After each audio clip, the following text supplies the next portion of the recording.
Bonjour frères et sœurs, nous bénissons le Seigneur pour sa grâce, sa fidélité et son amour. Nous bénissons le Seigneur pour son peuple. Nous bénissons également le Seigneur pour cette nation, pour ses enfants dans les nations partout et en particulier le Cameroun pour ce qu'il fait, pour la restauration qu'il nous apporte chaque jour. Nous lui rendons toute la gloire. Ce matin, voilà, je suis avec mon frère. Nous allons partager un message que le Seigneur, n'est-ce pas, a mis dans mon cœur il y a plus de 4 jours. Donc, je suis avec mon frère ce matin. Je vais laisser le soin aussi de dire bonjour à tous ceux qui, n'est-ce pas, voilà, nous écoutent. Ils vont nous écouter, n'est-ce pas, par ce message. Bonjour mon frère. Bonjour mon frère Patrick et bonjour à tous nos frères et sœurs dans le Cameroun et ailleurs, tous ceux qui écouteront cet enregistrement. Nous vous saluons, nous sommes contents d'être, de partager avec vous ce matin. Donc que le Seigneur soit béni et nous sommes très heureux. Merci. Amen, amen. Frères et sœurs, nous sommes pratiquement à la fin. Nous sommes au courant, n'est-ce pas, des temps dans lesquels nous vivons. Et nous allons continuer toujours à avertir parce que Paul pouvait dire aux Philippiens, voilà, si je vous redis la même chose, pour vous, n'est-ce pas, c'est une sécurité. Voilà, pour que nous soyons toujours avertis, n'est-ce pas, de tout ce qui, n'est-ce pas, va nous arriver. Et afin de nous préparer, afin de nous mettre en garde et pour que nous ne puissions pas passer à côté du grand événement que nous attendons.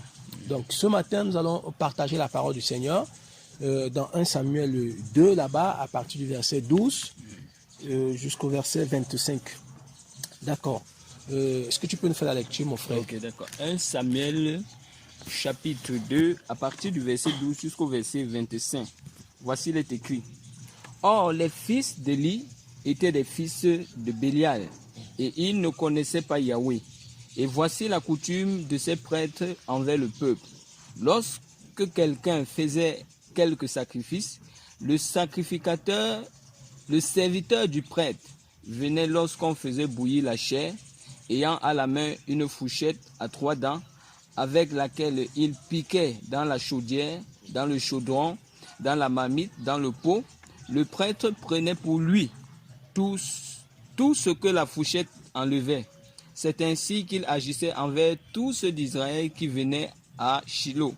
Même avant qu'on fasse brûler la graisse, le serviteur du prêtre venait et disait à l'homme qui sacrifiait, « Donne-moi de la chair à rôtir pour le prêtre, car il ne prendra pas de toi la chair bouillie, mais de la chair crue. » Et si l'homme lui disait, qu'on brûle aujourd'hui la graisse, ensuite tu prendras ce que ton âme souhaitera. Il disait, non.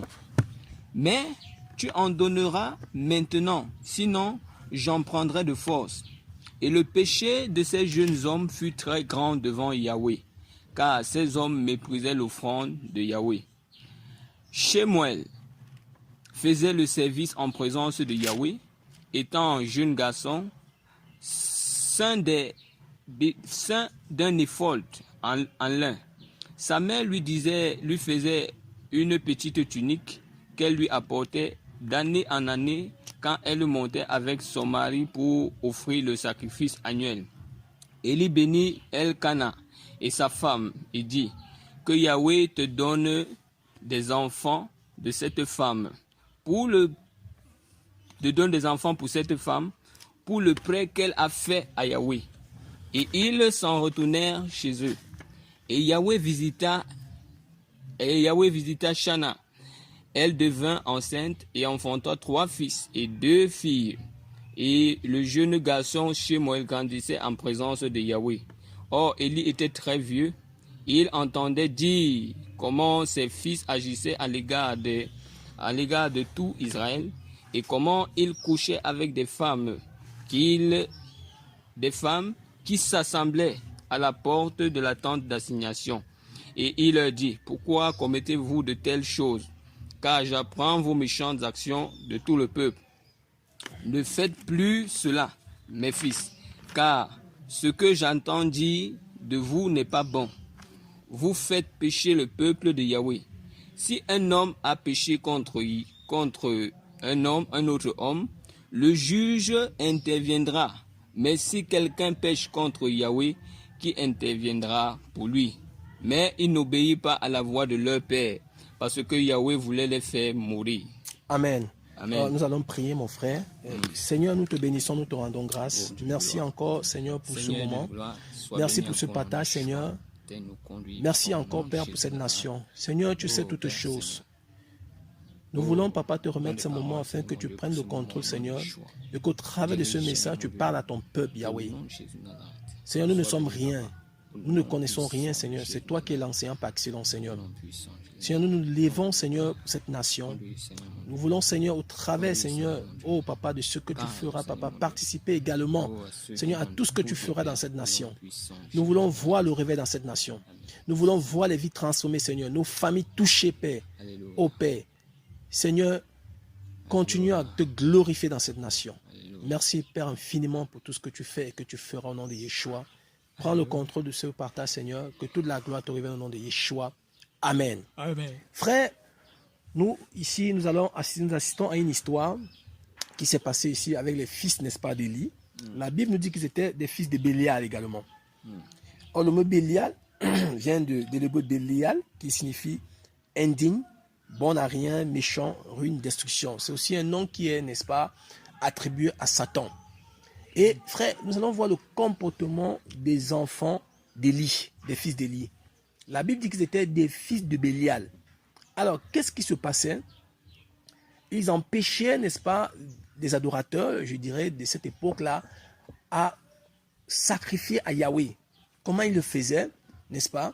Ils faisaient en les empêchant, n'est-ce pas, par les sacrifices qu'ils voulaient offrir à leur Elohim, n'est-ce pas, en prenant, en imposant qu'on leur donne, n'est-ce pas, la part qui ne leur était même pas destinée. Parce que il disait aux enfants d'Israël qui venaient sacrifier à Silo de leur donner la viande crue, celle qui n'était pas encore bouillie. Et ils imposaient même la graisse. Or, dans les Écritures là-bas, dans le livre de Deutéronome chapitre 18, à partir du premier verset, Deutéronome 18 à partir du premier verset,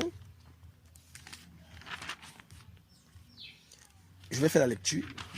Les prêtres, les Lévites et même toute la tribu de Lévi n'auront ni part ni héritage avec Israël. Ils mangeront des sacrifices consumés par le feu de Yahweh et de son héritage. Ils n'auront point d'héritage parmi leurs frères. Yahweh sera leur héritage comme il le leur a dit. Or, c'est ici le droit que les prêtres prendront du peuple. Sur ceux qui offriront un sacrifice, un bœuf ou un agneau, on donnera un prêtre l'épaule, les mâchoires et l'estomac. Tu le donneras, voilà. En fait, on va s'arrêter là. Voilà ce que le peuple, les prêtres, n'est-ce pas, devaient avoir. Voilà leur part de portion. Mais ils n'étaient pas contents de leur revenu. Et ils vont jusqu'à imposer aux enfants, à ceux qui venaient sacrifier. Il dit dans le verset 16 là-bas, dans 1 Samuel 2, voilà, il dit que, et si l'homme lui répondait, on va d'abord faire brûler la graisse. Et après cela, tu prendras ce que ton âme souhaitera. Alors le serviteur lui disait, quoi qu'il en soit, tu en donneras maintenant, sinon j'en prendrai de force. Vous voyez, donc ils imposaient ce qui ne leur était pas dû.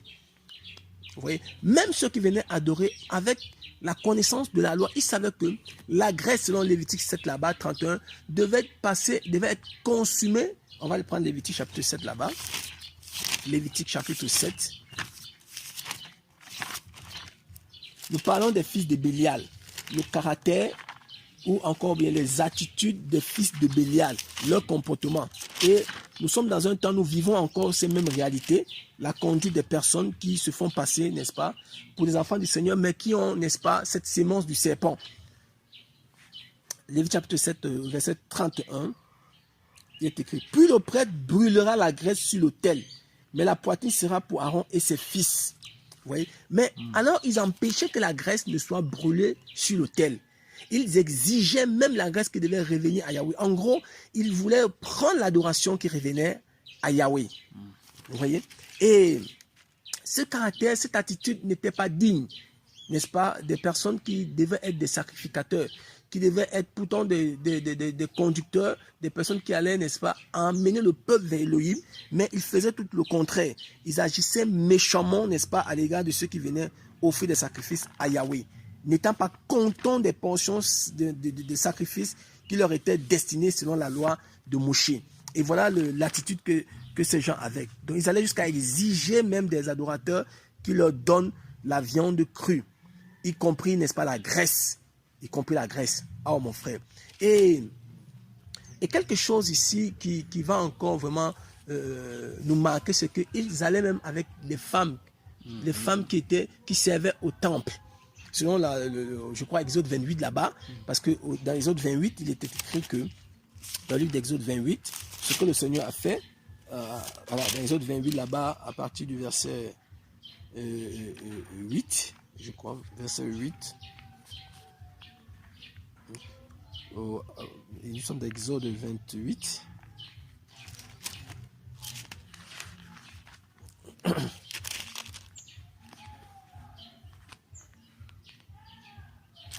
Oh Seigneur, aide-nous. Nous sommes dans un temps, il y a tellement de dégâts qui se font, par-ci, par-là.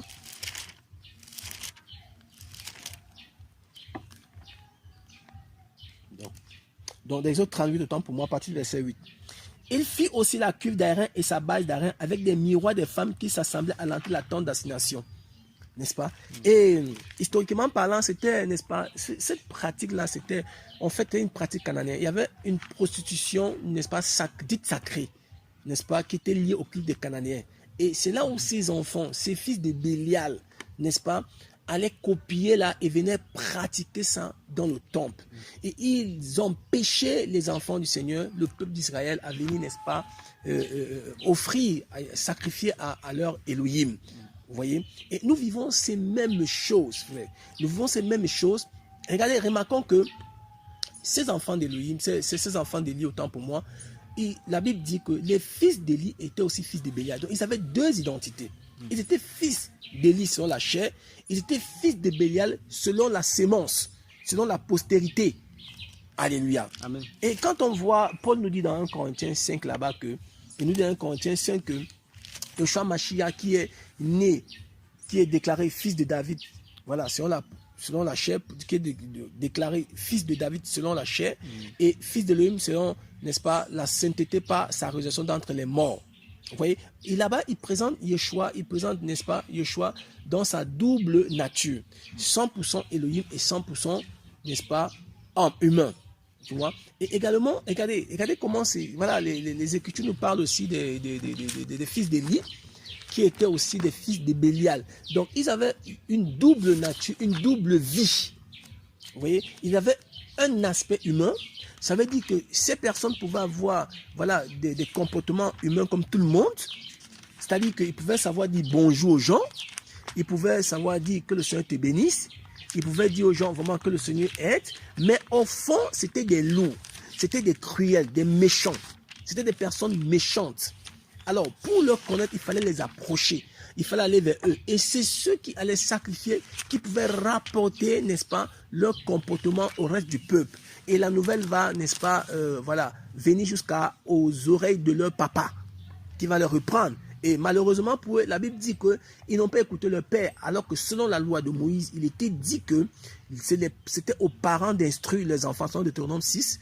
Et même l'Ecclésiaste, Salomon a parlé de ça, dans Ecclésiaste chapitre 22, verset 6, donnant la responsabilité aux parents. Dans Éphésiens 6, là-bas, Paul en a dit, et dans Colossiens, là-bas, il le répète encore cela. Mais ils n'ont pas écouté la voix de leur père. Pourquoi? Parce que, voilà, le Seigneur voulait les détruire, les tuer. Vous voyez? Pourquoi? Parce qu'ils n'étaient pas du Seigneur, ils n'étaient pas d'Elohim. Alléluia. Amen. Donc, ils avaient une double vie.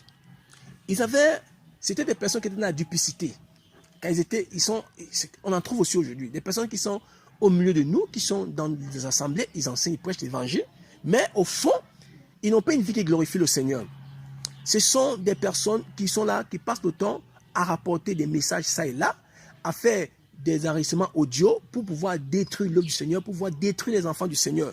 Pendant que eux, ils ne font rien, pendant que eux, ils sont là en train toujours de s'enivrer, de boire du vin, d'aller avec des femmes en cachette. Mais lorsqu'ils arrivent au milieu des enfants du Seigneur où il y a des programmes, où il y a des temps de partage, ils donnent une bonne voilà, ils font semblant d'être vrais, ils font semblant d'aimer le Seigneur, mais pourtant ils ne le sont pas. Voilà ce qu'ils sont. Alléluia. Donc, voilà le caractère ou encore les attitudes des fils d'Élie. Des fils d'Élie qui étaient des sacrificateurs. Voilà, ils servaient Elohim sans toutefois le connaître. Sans toutefois le connaître, frère. Et nous sommes, je vais parler principalement du Cameroun. Vous savez, frère, nous sommes Camerounais. Et le Seigneur a voulu que nous naissions dans cette nation, comme la parole le dit dans Matthieu 2 là-bas, que le Seigneur est né à Nazareth afin qu'il soit appelé le Nazarien. Donc, les plans du Seigneur sont parfaits. Il ne fait rien, n'est-ce pas, au hasard.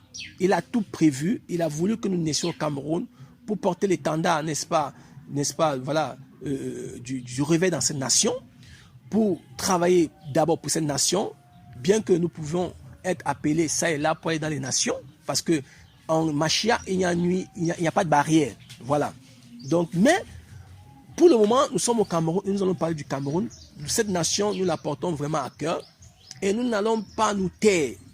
Parce que au long de cet enseignement, mes frères, je vais, n'est-ce pas, par la grâce du Seigneur, exposer les œuvres des ténèbres et des personnes qui sont au milieu de nous, qui sont là pour, n'est-ce pas, empêcher les enfants du Seigneur pour pouvoir remettre leur adoration à leur Elohim. Parce que Jean l'a parlé, n'est-ce pas, l'apôtre Jean, disant que le Seigneur demande les vrais adorateurs, ceux qui vont l'adorer en esprit et en vérité.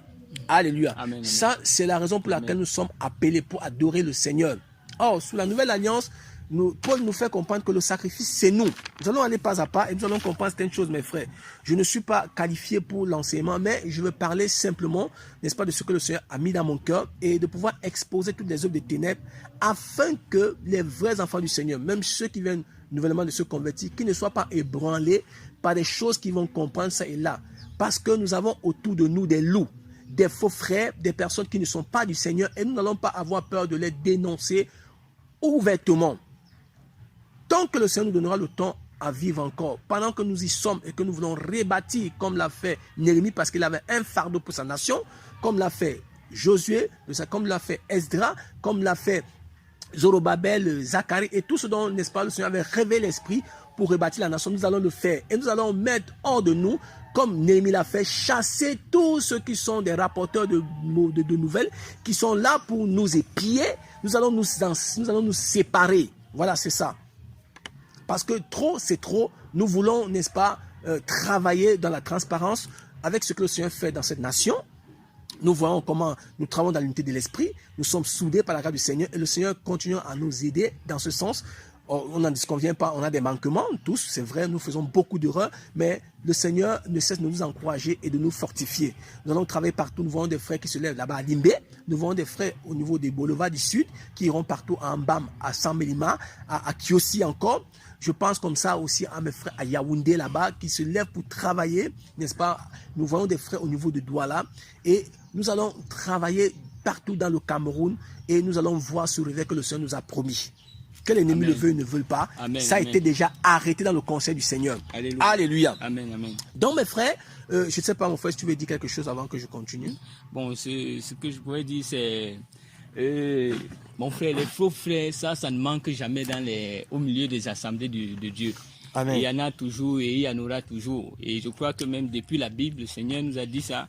Je crois l'apôtre Pierre qui pourrait en parler, et il disait que au milieu de nous se sont levés des frères, des personnes qu'on appelait frères, qui étaient au milieu de nous mais qui n'étaient pas des nôtres.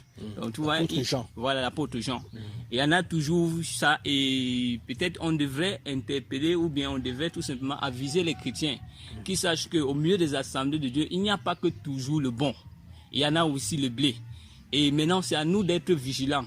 Et je crois que peut-être pendant le long de ton enseignement, tu vas bien éclaircir les frères et les sœurs sur leurs actions, afin qu'ils les reconnaissent, afin qu'on puisse être capable de pouvoir juger, pouvoir discerner le blé et l'ivraie. Alléluia. Amen. Frères et sœurs, la Bible nous parle de deux discernements. Il y a le discernement spirituel que nous donne la parole dans 1 Corinthiens 2, là-bas, verset 14.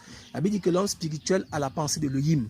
Et il y a le discernement en tant que don de l'esprit. Donc frères, nous devons avoir ce discernement pour juger et pour pouvoir discerner les actions, les propos de ces faux frères, de ces fils de Bélial. Parce que ici, n'est-ce pas, au niveau avec les fils d'Élie ici, même ceux qui venaient, n'est-ce pas, sacrifier, n'est-ce pas, à Silo, connaissaient au moins que la graisse devait être, n'est-ce pas, sur l'autel. Mais ces prêtres étaient tellement pervertis qu'ils ne réalisaient plus, ils ne connaissaient même pas Elohim. Ils ne réalisaient plus ce qu'ils sont en train de faire en écartant, en sortant ce peuple de la présence de leur Elohim. Et c'est ce que nous vivons aujourd'hui. Alléluia, frère. Amen, amen. Nous sommes au Cameroun, frère, parce que on entend ici des personnes qui, particulièrement, qui commencent à faire des voices ça et là, racontant des histoires. Et quand on regarde même leur démarche, elle n'est pas biblique. C'est donc des personnes qui n'ont pas de compassion. Ils n'ont pas l'amour pour le Seigneur, pour leur nation. Nous allons exposer ces œuvres, frère. Je parlerai ici parce que j'étais là. Je connais tout ce qu'ils font. Je ne parle pas parce qu'on m'a dit. J'ai vécu ça, c'est pourquoi j'ai ce fardeau. Et je vais parler pour ma nation. Amen, amen. Nous allons vous exposer. Vous ne pouvez plus vous cacher. Frère, nous avons fait des missions. Je crois que ça fait 3 mois aujourd'hui que nous faisons des missions, ça et là. Et nous sommes particulièrement dans le nord. On a des personnes qui se nomment frères, mais qui ne sont pas des frères. Voilà. Ils sont au nord Cameroun. Et nous ne travaillons plus avec eux. On s'est séparés par leurs mauvaises actions. Ils ne peuvent pas nous confronter avec la parole parce qu'ils savent qu'ils sont faux. C'est pourquoi quand on vit au nord, ils fuient. Alléluia. Amen, amen. Voilà une personne qui se permet, après avoir une causée avec des frères, il se permet de faire des voices qu'il va commencer à publier ça et là, à envoyer partout par là, pour dire que, en citant les noms des frères, que des frères sont des pharisiens, des sadducéens. Voilà, alors que les faits ne sont pas avérés de ce qu'il se plaint. Nous travaillons au Cameroun, il y a des dirigeants des assemblées locales. Nous nous informons de ce qui se passe dans toutes les assemblées parce que nous avons vu que par le passé, il y a des petites choses qui nous ont manqué. Et par le soutien de nos amis dans la foi de nos pays voisins, qui sont venus nous apporter beaucoup de connaissances, aujourd'hui on se force maintenant de travailler mieux, étant soudés. Mais il se trouve que au milieu de nous, il y a encore des livrets. C'est vrai, il y en aura livrés jusqu'au tour du Seigneur. Mais pendant que le Seigneur expose les sentiments des personnes et que nous les avertissons, s'ils ne se repentent pas, on va les mettre dehors, on les chasse au milieu de nous. Voilà, on va travailler comme Néhémie a fait. Amen, amen. Alléluia. Amen. Voilà des personnes qui se réclament d'être Seigneur. Et ils ont des titres. Ils aiment la titromanie. On a 11 ans dans la saine doctrine. 11 ans dans la saine doctrine. Frère, avant de commencer, regardons un peu ce que c'est que le sacrifice, n'est-ce pas? Pour voir les actions de ces personnes où ces actions veulent aboutir. Parce que Satan est tellement rusé, il se cache, il est malin. Mais, alors, la cible, c'est pour amener les enfants du Seigneur dans le péché. Pendant que nous avons obtenu la paix avec le Seigneur, au travers de l'œuvre de la croix, aujourd'hui, je vois des jeunes sœurs partout dans les nations qui, aujourd'hui, le Seigneur inspire de beaucoup de choses, qui ont des cantiques, qui font des bandes dessinées en publiant des messages édifiants. Je dis, mais si ces sœurs-là, ces jeunes frères-là écoutent de telles choses, ils vont entrer dans des murmures, des soupçons, et ils vont être en train de pécher contre des frères sans avoir vérifié. C'est vrai qu'on doit, n'est-ce pas, on ne doit pas se laisser emporter comme ça, mais il y a des personnes qui sont faibles dans la foi, il y a des nouveaux convertis, et ils ne pourront plus se lever pour prier, pour rendre gloire au Seigneur, pour donner gloire au Seigneur, pour lui rendre des actions de grâce pour tout ce qu'il fait dans leur vie. Et voilà l'action de ces gens, à quoi ça porte. Nous sommes dans Romains 12 d'abord. Nous sommes dans le livre de Romains 12. Je vais parler du sacrifice sous la nouvelle alliance. Le sacrifice d'abord par excellence, c'est Yeshua qui a fait ce sacrifice sur la croix. Permettez mes frères, je ne suis pas un grand enseignant, je ne suis pas un enseignant de la parole, mais je vais m'efforcer pour transmettre rien que le message. Je vous exhorte donc mes frères, je suis dans Romains 12 à partir du verset 1er. Je vous exhorte donc mes frères, par la compassion d'Élohim, à offrir vos corps en sacrifice vivant, saint, agréable à Élohim, ce qui est votre culte raisonnable. Donc Paul ici dit aux Romains que c'est nos corps qui doivent être offerts en sacrifice. Il dit des sacrifices saints, agréables, vivants. Alléluia. Pourquoi? Parce qu'il faut comprendre que Christ est venu accomplir quoi? Les lois cérémonielles. Et pourquoi on parle de lois cérémonielles, il fallait regrouper 4 éléments essentiels, ou 4 points essentiels, tels que les sacrifices, le temple, les prêtres et le culte centralisé. Or, Paul reçoit la révélation que nous sommes le temple du Saint-Esprit, que le Seigneur a fait de nous des temples, dans 1 Corinthiens 3, 1 Corinthiens 6. Et bien après, Paul encore nous dit que nous sommes, n'est-ce pas, et Pierre le dit d'abord, nous sommes tous des prêtres. Dans 1 Pierre 2 là-bas, et Jean aussi le dit dans 1 Apocalypse chapitre 1 là-bas à partir du verset 5, que nous sommes des prêtres pour Elohim. Donc, ce qu'il reste pour que nous puissions accomplir également cette loi en Mashiach, c'est les sacrifices et le culte. Alléluia. Amen. Donc, il faut que, voilà, il dit que quoi? Que nous devons offrir nos corps en sacrifice afin que le culte soit un culte raisonnable. Or, le culte, c'est le service. Notre service, c'est l'adoration. Donc, il ne suffit que nos corps qui doivent être offerts, n'est-ce pas, sur l'autel. L'autel, la croix qui est l'image de l'autel, afin que, n'est-ce pas, il parle d'un sacrifice saint, sans murmure, sans péché, voilà, sans soupçon, sans amour, un sacrifice vivant, agréable à Elohim, marchant dans la foi. Or, ces gens ont pour but par leur message de sortir les enfants de la foi, de les empêcher, n'est-ce pas, de s'offrir à Elohim. Voilà comment ils travaillent. Ce sont des fils de Bélial. Ils ne sont pas d'Elohim. Voilà, ils travaillent, ils sont comme des radios de station.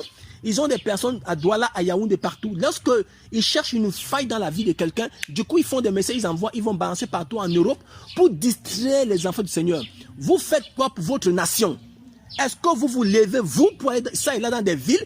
On a vu où vous êtes partis dans des villes, commencer à prêcher l'évangile, et puis une église a vu le jour. Dites-nous où vous avez fait. Ils sont toujours à Douala, ils sont en train de rapporter des nouvelles. Vous avez vu ce qui s'est passé là-bas, il est venu ici, j'ai appris que... Qu'est-ce que toi tu fais? Tu n'es qu'un voleur. Voilà. Alléluia. Tu es un menteur. On va aller doucement. Vous êtes des méchants. Voilà ce que vous êtes, des hommes pervers. Vous n'êtes pas d'Elohim. Et regardez le message. Regardez. Il ne fait que se plaindre de l'argent. On nous a fait des promesses. On nous a promis des matériels qui allaient à plus de 1 million. Et son acolyte qu'on a trouvé là-bas dit la même chose. Alors, il ne s'inquiète pas du fait que non, nous on veut des appareils pour prêcher l'évangile. Vraiment, frère, s'il y avait une possibilité pour que les frères se mobilisent, nous mobilisons ici au Cameroun pour faire notre œuvre. Pour faire le du Seigneur, autant pour moi, avec des frères et des sœurs qui soutiennent par-ci et là. On ne demande pas, on ne va pas, n'est-ce pas, arracher l'argent des gens. Nous travaillons dans la transparence. Quand un frère ou une sœur fait un don, soit en finance, on présente à tous les dirigeants, à tous les frères qui travaillent par-ci, par-là, et on s'organise, on tient des conférences, on se corrige, on voit comment on va avancer. Et ça, le Seigneur nous fait grâce. Vous n'allez pas détruire cette œuvre au nom de Yeshua. Vous êtes passés à côté, mes amis. Et on va vous attraper comme ça, là. Voilà. Frère, ce que nous faisons, c'est biblique. On ne m'a pas, n'est-ce pas, motivé pour le faire. C'est parce que j'ai décidé de répondre à l'appel du Seigneur que je le fais ce matin au nom de Yeshua. Amen, amen. Paul l'a fait. Je ne suis pas Paul, mais Paul l'a fait. Alors, si Paul l'a fait, Jean l'a fait, Pierre l'a fait, nous allons le faire. Parce que Paul a dit à Timothée, éloigne-toi d'Alexandre le forgeron. Il m'a fait beaucoup de mal. Voilà, c'est ça. Parce qu'il avait le discernement que ce n'est pas du Seigneur. C'est clair. Tous ceux qui se détournent de la vérité, qui ne veulent pas, n'est-ce pas, participer à l'œuvre du Seigneur, nous allons vous écarter de nous. Vous allez nous laisser aller en paix. Voilà. Voilà des personnes qui sont là. Et regardez, il va raconter partout qu'on les a promis de l'argent. Il ne connaît même pas comment les choses sont passées. Il est incapable d'appeler un frère pour lui dire, mes frères, par rapport à ça, ça se passe comment? Du coup, ils ont déjà fait des vols. Ils sont en contact avec des personnes qui combattent le message que le Seigneur nous a donné, en disant qu'il faut payer la dot. Des personnes qui ne sont pas éclairées, qui sont encore dans le monde est en eux. Ce sont des voleurs, des marchands du temple. Voilà, ils sont des cupides, des hommes avares. Ils sont des cupides. Nous avons 3 catégories, n'est-ce pas? On parle de 3 niveaux de responsabilité des anciens. La responsabilité des anciens, comment ils doivent se conduire. Paul nous parle de ça. Alors, vous dites que vous avez 11 ans dans la saine doctrine. Mes amis, je vais vous poser une question. On va rentrer maintenant dans le nord. Nous sommes arrivés au nord. Ça fait 2 missions que nous faisons au nord. Alors, ces gens nous ont trompés. Mais le Seigneur qui est fidèle nous a amenés au nord parce qu'il voulait exposer vos œuvres. Voilà.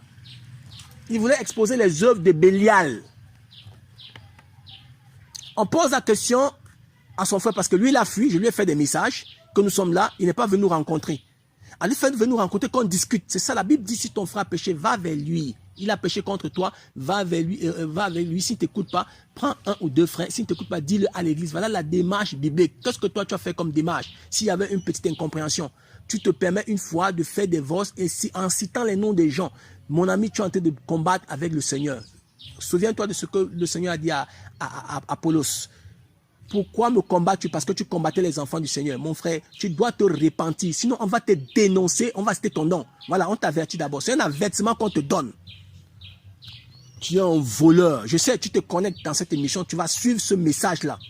Voilà. Parce que vous êtes des hommes cupides. Dans vos bouches, c'est l'argent. Voilà, son acolyte a demandé l'argent par-ci, par-là pour louer la salle. On lui remet de l'argent, il ne dit pas, il cache l'argent. Et ce sont des ivrognes. Des ivrognes. Nous avons des preuves. Vous buvez le vin, vous vous enivrez chaque jour. Et vous dites que vous êtes prédicateur. Or, la Bible dit qu'un ancien doit pas être adonné au vin. C'est ce que la Bible dit. On lui pose une question, je lui pose une question, mais tu bois le vin? Il me dit non, je buvais avant, j'ai arrêté. Alors le frère qui dirigeait, le jeune frère me dit, mais il voulait me poser cette question. Il dit, ce frère puait l'alcool. Il puait l'alcool. Frère, nous ne sommes pas tombés du ciel. Nous sommes sortis du monde. Nous savons quand des gens ont bu l'alcool. Mon frère, tu ne peux pas me tromper. Oui, je te dis la vérité. Je sais quand quelqu'un aussi a bu l'alcool. Le matin, quand tu te réveilles, il y a des transpirations qui ne sont pas des transpirations normales. Ça, c'est issu de l'alcool, le vin. C'est des buveurs de vin. On lui pose la question, après une réunion, on lui dit, ça fait combien de temps tu as arrêté le vin? Il dit, ça fait 3 ans. Donc, depuis 11 ans que tu as le message, tu as fait 8 ans, tu te cachais. Et en 3 ans, qui a pris pour ta délivrance? Vous n'êtes que des ivrognes. Voilà. Et ça parle en langue, quand c'est en train d'envoyer des messages qui parlent dans ton cœur, ce sont des serpents, ce n'est pas l'esprit d'Élohim, c'est du serpent. C'est du serpent, mon ami. Tu dois te repentir. Voilà. Tu n'es qu'un ivrogne, tu es un voleur. Voilà. Vous êtes des sorciers, vous devez vous repentir. Après une belle mission que le Seigneur fait à Douala Yaoundé, on a vu des femmes que le Seigneur a délivrées au nord à Garoua, qui étaient possédées pendant 15 ans d'un serpent qui a épousé une fille. Et il vit avec cette fille dans son camp, c'est sa cousine. Il ne parvient pas à prier pour sa délivrance. Il a 11 ans avec l'onction de Elohim. Tu n'es qu'un menteur, parce que tu ne peux pas chasser un démon, parce que Satan ne chasse pas Satan. Voilà. Bakouk ne peut pas chasser Hadès. Tu ne peux pas chasser le python. Tu es un niveau, un serviteur de Bakouk. Tu dois te repentir. Tu es un voleur. Voilà, mon frère, si tu veux dire quelque chose. Donc, je bénis le Seigneur pour cette initiative-ci. Parce que de plus en plus, le Seigneur est en train de restaurer le Cameroun. Amen. Il est en train de remettre la stabilité. Nous avons traversé un grand moment au Cameroun où l'œuvre du Seigneur était vraiment beaucoup instable. Et pendant que le Seigneur est en train de restaurer cet ordre-là, il est en train de restaurer cette unité-là, nous ne voulons pas que de nouveau des personnes se lèvent et puis commencent à refragiliser cette œuvre du Cameroun-là. Donc voilà pourquoi certainement cette initiative s'y est prise. C'est pour empêcher en sorte que des personnes ils viennent encore détruire l'œuvre que le Seigneur est en train de faire. Et en plus, le Seigneur nous donne cette grâce-là, comme tu disais. Les anciens travaillent à 3 niveaux de responsabilité, je crois, c'est ça? 3 niveaux de responsabilité. Oui, 3 niveaux de responsabilité. Et la Bible nous appelle, surtout ceux qui sont là à veiller sur le troupeau, de veiller parce qu'il y a des loups qui viennent. Amen. Il y a des personnes qui vont. Et quelque part, Paul pouvait dire que prenez garde aux chiens. Là, parce que ce sont les chiens qui sont toujours là. Ils veulent disperser le troupeau du Seigneur. Amen. Donc voilà pourquoi vraiment nous voulons vraiment nous lever pour la vérité et dénoncer encore cette œuvre-là afin de maintenir cette unité et comment je vais dire, cette stabilité dans notre nation en ce qui concerne l'œuvre du Cameroun. Alléluia, alléluia. Amen. Remarquez bien, frère, regardez, le ministère de Samuel allait croissant de plus en plus avec la désobéissance des fils d'Élie qui n'étaient rien d'autre que les fils de Bélial. Amen. Je vous assure au nord Cameroun, vous là qui êtes déjà disqualifiés, il y a des Samuel que le Seigneur a déjà suscités et qui se sont levés partout là-bas. Je pense à mes frères de Pitois et de Lac d'Eau pour défendre la vérité, pour prêcher l'évangile, pour se sanctifier et préparer le peuple du Seigneur à son retour imminent. Amen. Amen. Donc ne vous dérangez pas, le Seigneur est passé à autre chose. C'était juste une information pour vous. On a des coups de fil ça et là chaque jour. Des personnes qui se font passer pour des représentants, entre guillemets, d'un frère que le Seigneur a donné la vision. Ils disent partout qu'ils sont le représentant de ce frère. Voilà des voleurs, des gens qui veulent narquer des gens, qui sont là lorsque il y a des programmes au Cameroun et qu'ils viennent ça et là pour prendre des contacts de frères partout, ci et là, en Europe, afin de commencer à demander souvent le problème d'argent, ça et là. Nous allons vous dénoncer. Son complice demander l'argent à un frère pour qu'on lui donne, n'est-ce pas, pour, n'est-ce pas, relancer son soi-disant restaurant, alors qu'il en a fait à plusieurs frères demander la même chose. On lui a donné, le frère lui a donné 100 000 francs. Il avoue, il connaît. On lui a posé des questions. Ton acolyte avec qui tu travailles là, vous êtes des deux voleurs. Voilà. Il a pris cet argent, on lui demande à quoi tu as fait quoi cet argent. Il dit voilà, il y a eu la saison du maïs et j'ai payé le maïs, mais la pluie a mouillé le maïs. Donc j'ai tout perdu, c'est 100 000 francs. Voilà comment ils se conduisent. Et un autre va le donner, il va dire il a acheté les arachides, les souris ont mangé. Voilà, ils sont là, ils sont prêts toujours à mentir. Vous n'êtes pas du Seigneur. Jésus, voilà, c'est ce que vous êtes. Vous n'êtes pas du Seigneur, mes amis. Vous ne pouvez pas vous cacher, on vous a attrapé. Nous allons vous dénoncer. Vous devez vous repentir. Vous devez vous repentir. Voilà. Regardez, les enfants, frère, la Bible dit on reconnaît un arbre à son fruit. Un enfant du Seigneur, c'est un enfant rempli de compassion. Quand il apprend qu'un frère avec qui il a marché a commis une erreur et soit tombé, il pleure dans son cœur. Regardons l'attitude de Samuel, le grand prophète Samuel. Regardez l'attitude de Moïse. Regardons même dans Jérémie 12 là-bas, Jérémie va entrer en contestation avec le Seigneur. Il dit, je sais que tu vas te trouver vrai, mais pourquoi le méchant, n'est-ce pas, prospère-t-il? Pourquoi tu le laisses en paix alors qu'il fait des gaffes et tout et tout? Le Seigneur va répondre à Jérémie que même si Moïse et Samuel se tiennent devant moi, je ne fais pas pardon à ce peuple. Pourquoi il cite ces deux images? Pourquoi il cite ces deux personnes-là? Parce que c'est des personnes remplies de compassion. Moïse, quand le peuple pêche, il dit au Seigneur, ne frappe pas ce peuple, sinon tu enlèves mon nom du livre de vie. Oh, quelle grande parole pour un fardeau qu'il a pour un peuple. Parce qu'il savait que le Seigneur avait fait une alliance avec ce peuple. Frère, est-ce que tu as prié pour savoir que tel frère a une alliance avec le Seigneur? Il faut que je gémisse tout dans le secret. Hein? Samuel, le Seigneur va lui dire, jusqu'à quand mèneras-tu deuil sur Saül vu que je l'ai rejeté? Donc Samuel, bien qu'il avait parlé dans la vie de Saül, que le Seigneur le rejette et prend une autre personne à sa place, Samuel ne cessait pas, n'est-ce pas, de se lamenter, de gémir pour Saül. Parce qu'il avait compris que le tout n'était pas la royauté, mais c'était le salut. Voilà des hommes de compassion. Mais les gens méchants, lorsqu'il apprend seulement une petite faille, du coup, il est déjà en train d'informer tous ses collègues dans les 4 coins du Cameroun. Et il commence à publier des messages en France, en Allemagne, partout pour informer les gens avec le bande, le groupe de bandits, des mercenaires, de brigands qui viennent de partout de la Côte d'Ivoire, ici et là. Voilà comment ils travaillent. On vous a attrapé. Vous là, vous êtes exposés. Vous allez vous repentir. Vous ne vous repentez pas. Et je sais que vous n'allez même pas vous repentir parce que vous n'êtes pas d'Élohim. Voilà. C'est ça que vous êtes. Vous êtes des accusateurs. Vous avez le produit, la semence de votre père. Voilà. On va prendre un passage, frère. Il y a un passage là qui vient encore dans mon esprit. Dans Acte 24 là-bas. Vous allez voir, nos aînés dans la foi, nos pères qui nous ont précédés ont vécu la même chose. Et c'est ce que nous vivons aujourd'hui. Nous ne sommes pas les premiers, mais nous allons expliquer ces choses. Nous sommes dans Acte 24. Or, 5 jours après, Ananias le grand prêtre descendit avec... À partir du verset 1er, pardon mon frère. 5 jours après, Ananias, le grand prêtre, descendit avec les anciens et un certain orateur nommé Tertulle, qui comparut devant le gouverneur contre Paul. Et Paul étant appelé, Tertulle commença à l'accuser en disant, « Très excellent Félix, nous reconnaissons en toutes choses partout et avec une entière reconnaissance que nous avons obtenu une grande tranquillité par ton moyen et par des bons règlements que tu as fait pour ce peuple selon ta prudence. Mais afin de ne pas te retenir plus longtemps, je te prie de nous entendre selon ton équité. Dans ce que nous allons te dire un peu de parole. » Vous voyez, regardons quelque chose de très subtil. Le diable est rusé. La subtilité, frère. Voilà les pharisiens. Voilà le grand prêtre. Voilà le Sanhédrin qui va se lever pour accuser Paul. Ils vont choisir ils vont recruter un spécialiste, frère. Ils vont aller recruter un étranger pour venir accuser leur frère. Un orateur romain. La Bible dit que c'est un orateur, quelqu'un qui a l'art du discours. Son nom signifie triplement endurci, Tertulle. Allez fouiller dans le lexique biblique, vous allez voir. Triplement endurci. Et regardez comment il va introduire son accusation. Il va d'abord élever, n'est-ce pas, Félix. Oh Seigneur.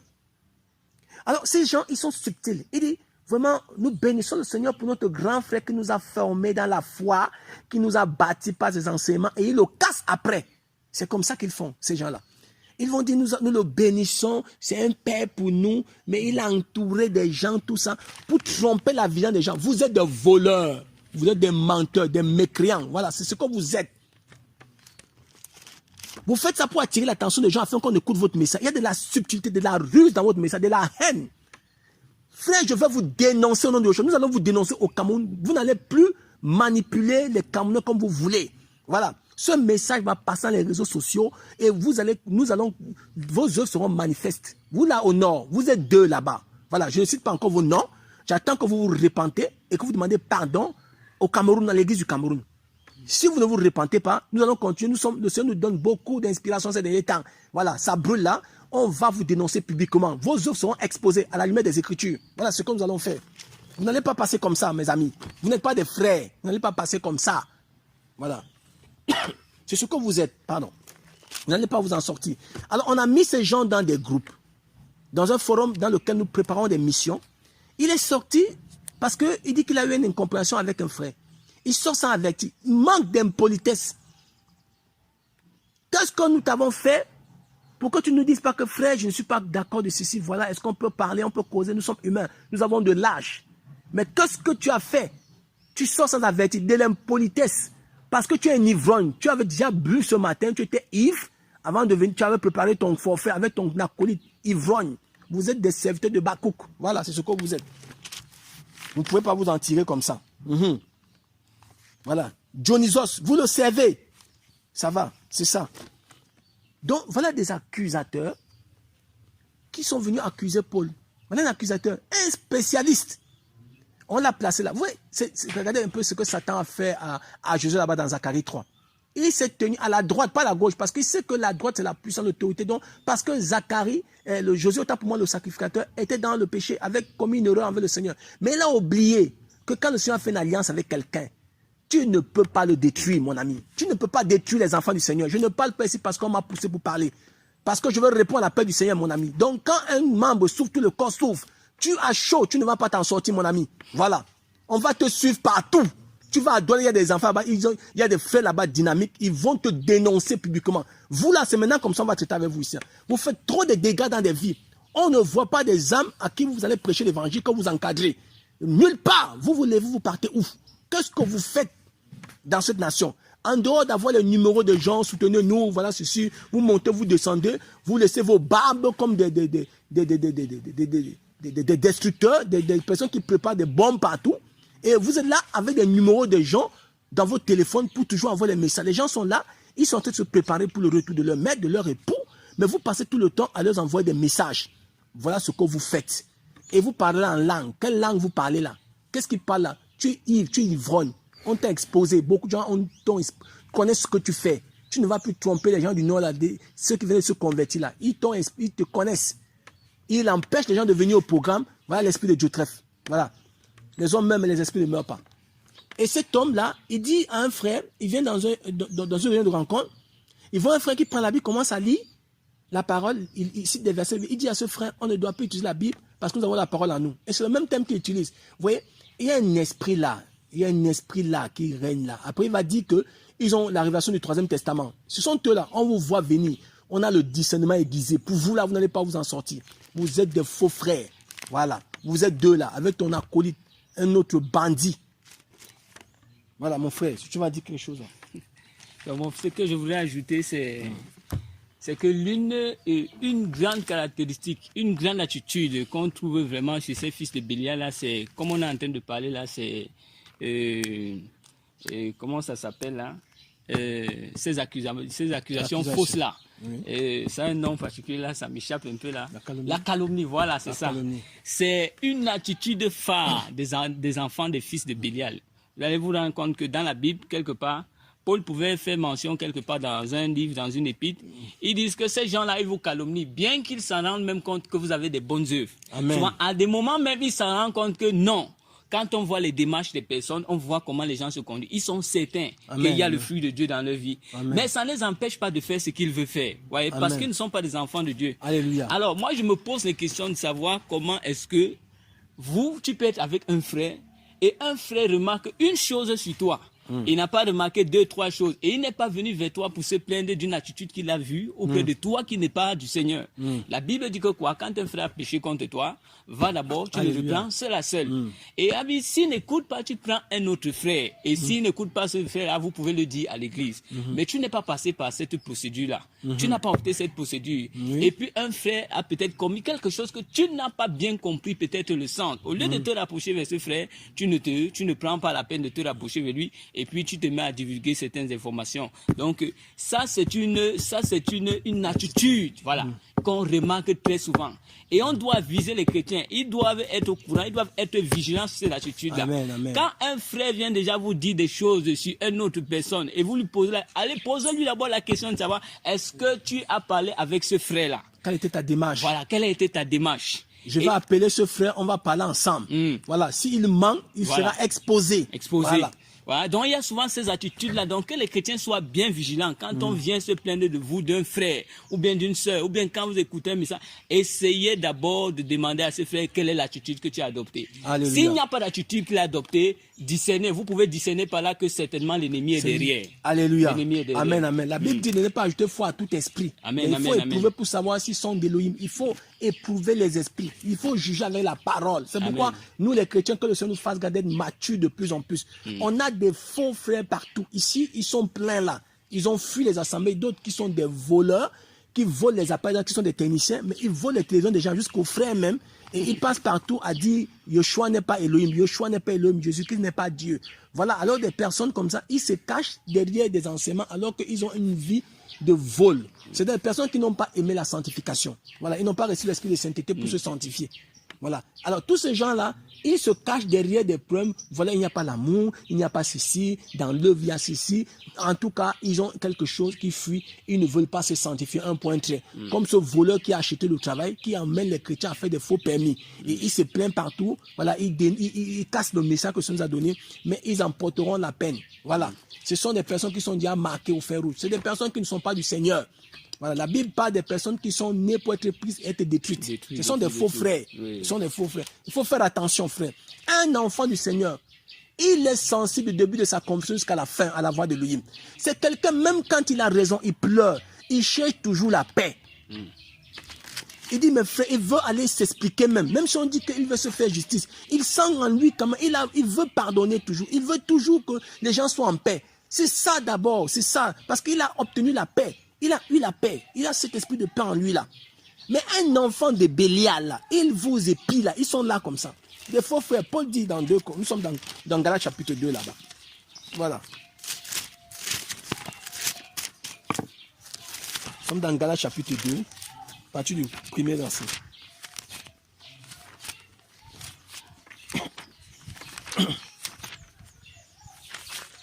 « 14 ans après, je montai de nouveau à Jérusalem avec Barnabas et je pris avec moi Tite. Et ce fut d'après une révélation que je montais, j'exposais l'évangile que je prêche parmi les gentils, à ceux de Jérusalem, en particulier à ceux qui sont les plus considérés, afin de ne pas courir ou avoir couru en vain. Et même on n'obligea pas Tite, qui était avec moi, de se faire circoncis, quoiqu'il fût grec. Et c'est à cause des faux frères qui s'étaient furtivement introduits et glissés dans l'église pour épier la liberté que nous avons en Yeshua HaMashiach. Frère, vous voyez le travail des faux frères? La Bible dit qu'ils sont futilement glissés. Ils sont subtils. On ne sait pas comment ils entrent. Ou bien, je ne sais pas comment ils font ces gens-là. Ils sont terribles, ces gens-là. Voilà. Vous voyez même quand... voilà, on va prendre aussi Jude. On va prendre Jude. L'apôtre Jude. Il a parlé de ça aussi. Voilà.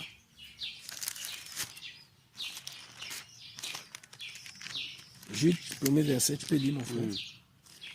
Voilà, Jude. Yehuda, esclave de Yehoshua Mashiach et frère de Jacob. Aux appelés sanctifiés en Elohim, le Père, et gardés par Yehoshua Mashiach. Que la miséricorde, le shalom et l'amour vous soient multipliés. Bien-aimés, je le fais en toute hâte en vous écrivant au sujet de notre salut commun. Je me suis trouvé dans la nécessité de vous écrire afin de vous exhorter à combattre pour la foi qui a été donnée une fois pour toutes aux saints, car certains individus se sont glissés furtivement qui depuis longtemps ont été dépeints d'avance pour ce jugement, des impies qui changent la grâce de notre Elohim en luxure sombrite et qui renient le seul maître Yehoshua Mashiach, notre Elohim et Seigneur. Amen. C'est le même esprit, mon frère. Ouais, ils se sont glissés. Ils sont glissés parmi vous. C'est un homme dont la condamnation est écrite depuis longtemps. Vous voyez, ils sont glissés. Donc, ils ont faufilé. Ils sont entrés subtilement, c'est-à-dire qu'on ne peut pas réaliser, c'est-à-dire qu'ils sont mieux de nous. Ils ont la parole, ils ont la Bible, ils ont des BJC, ils prêchent, ils disent que le Seigneur soit béni, ils exhortent des gens, ils vont dans des familles, mais ils ont un but, c'est d'entraîner le plus grand nombre en enfer. C'est leur but. Paul a dénoncé ces gens, il a dit ces hommes sont des faux apôtres. Voilà, des ouvriers de Satan qui se déguisent en anges de lumière, ils travaillent avec le déguisement. C'est des personnes, quand ils entrent, on ne peut pas les remarquer comme ça. Il faut que le Seigneur nous ouvre les yeux pour qu'ils puissent être exposés. Pour qu'ils puissent être exposés. Quelqu'un qui se dit chrétien, il est cupide. Il appelle les frères ça et là, tout moment pour demander l'argent. Tout le temps. Il appelle un frère, et le frère lui donne un rendez-vous dans 3 jours. Le même frère insiste. Il dit au frère, envoie d'abord ce que tu as là. Vous voyez? Ils sont avides d'argent. Et ils sont les premiers à être partout pour diffuser les messages aux gens. Voilà ce qu'ils sont. Voilà, c'est des pharisiens, c'est ceci, cela. Voici, voilà ce qu'ils font. Voilà. Mais qu'est-ce que toi tu fais? Nous sommes arrivés au Nord Cameroun, à Garoua. Même pas un chrétien. On pose la question à ce frère. Soi-disant, c'est pas un frère. Où sont les chrétiens de la ville? Il dit d'autres sont allés au champ. D'autres sont voyagés. Mais même la nuit, les gens vont au champ, mon ami. Et son acolyte dit non, il va s'occuper de la canne. Tu es un guichetier, c'est toi qui... Tu es dans le groupe organisationnel de la canne. Quelqu'un dit au Seigneur, laisse-moi aller enterrer mon père. Je venais te... Il dit, le Seigneur dit non, laisse-les-moi enterrer les morts.